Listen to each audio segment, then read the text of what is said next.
Alright, well now I've decided that we're going to be using the grid method, and this is the angle that I'm going to draw it from. I probably would have preferred it more so it was more of a diagonal where we saw more of the front, but then when I thought about it, I thought, well, there's more detail going on over here, and the main structure, which is that corner post, and then of course that one there, I think this probably is the best angle actually. So anyway, and as usual, I start with just doing the outline, and I've numbered each grid. So we've got across the top here to 7, and then we've got 5 down here. Now we're going to go from just below the second grid down, and we're going to go 1, 2, 3, and that there is just going to be just below there. So that's going to be our first line, the slope of the roof. And that goes down to about halfway, about to there. Now there's a little, well, I don't know what it is, I guess it's just something holding boards together or something. Anyway, but anyway, it's coming down here. Now that goes down through there, sort of sticks to that line, and then it comes out, you can just see it sticking out all the way down here, and it follows that line down to there. So what we do, it's about that wide, so I'm just going to follow that line down to there. Now on this one, at the end here, we've got another post. So this has been made with posts, roughly to about there, and there. The timber will butt into that. Now off camera, I decided, in my wisdom, well, to cut back on the actual time, because there's a lot of time, I decided to put most of the outline in.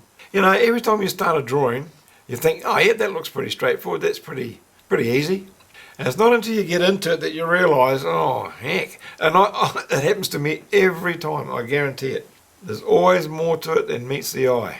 I mean, I'm talking about the setup, getting everything in place. So I've got most of the outline put in, for the shed anyway, and I've got put the bathtub in here and a couple of pot plants and things like that. So I figured I might as well put those in, or some of them, not all of them.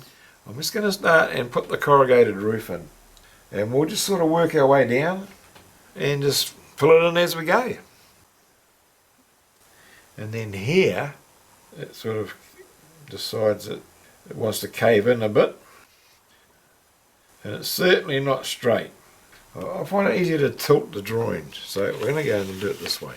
There's a shadow along here, so I'm going to go in here,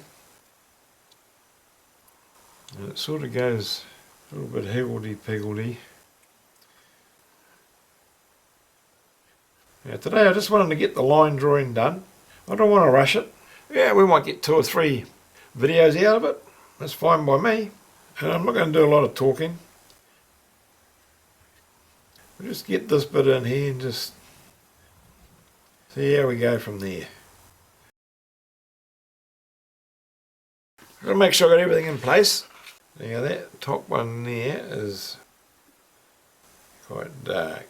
I'm going to use my roller ruler. I find these to be a good way, providing you apply a bit of pressure on it, but it's a good way to keep lines straight, especially when you're doing like an angle like this. It's on rollers, so it just makes it a bit easier.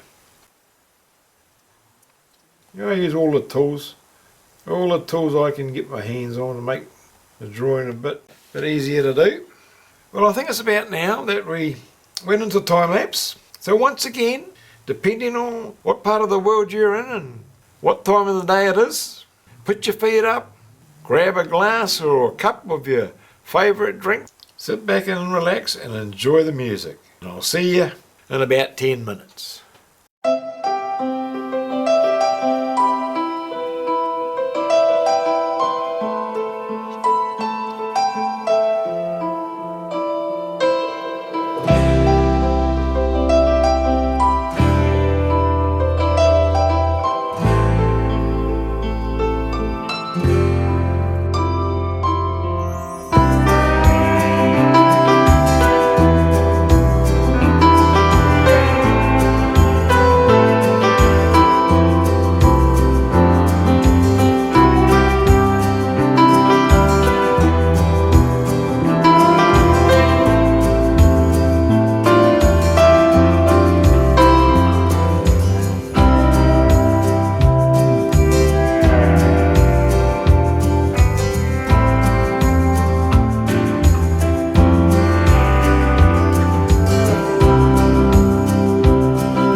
little bit more of the outline that's going to go with what's happening in the shed here, and then we're going to be ready to get into more detail.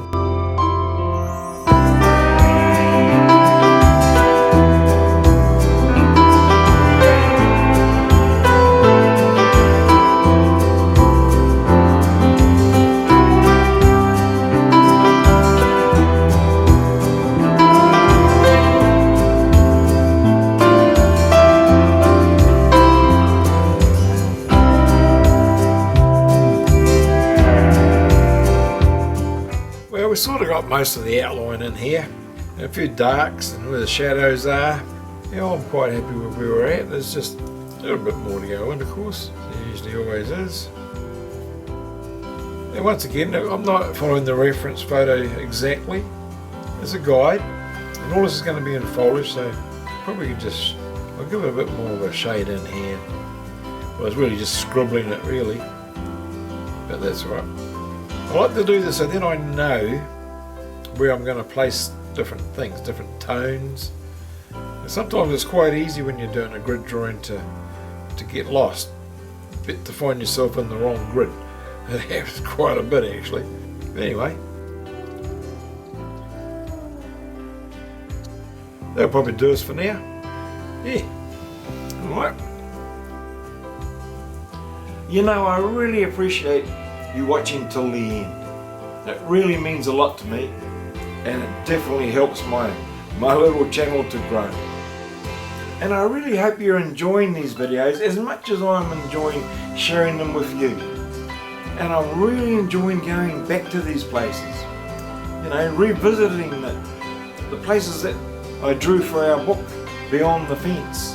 You know, and sadly some of them have gone now, all little pieces of our history that were once someone's pride and joy. You know, it could have been a grandparent, could have been a great grandparent. And as an artist, I feel in some ways obliged to capture these pieces of history. And so it's been a real privilege to me to be able to draw these beautiful old abandoned homes, for whatever reason they were abandoned for. In most cases, the white ants invaded. But not in all cases. Sometimes it was over family disputes or they built a new house. You know, some of these old cottages and that were so small that realistically they just weren't big enough for modern day families, I guess. Now if this is your first time here, I'll leave a link up here to my vlog playlist, Beyond the Fence, so you can watch it from the beginning. Now next week's video I'm going to be putting in a lot more detail, and we'll just see how far we get. So thanks for watching, and we'll see you in the next one.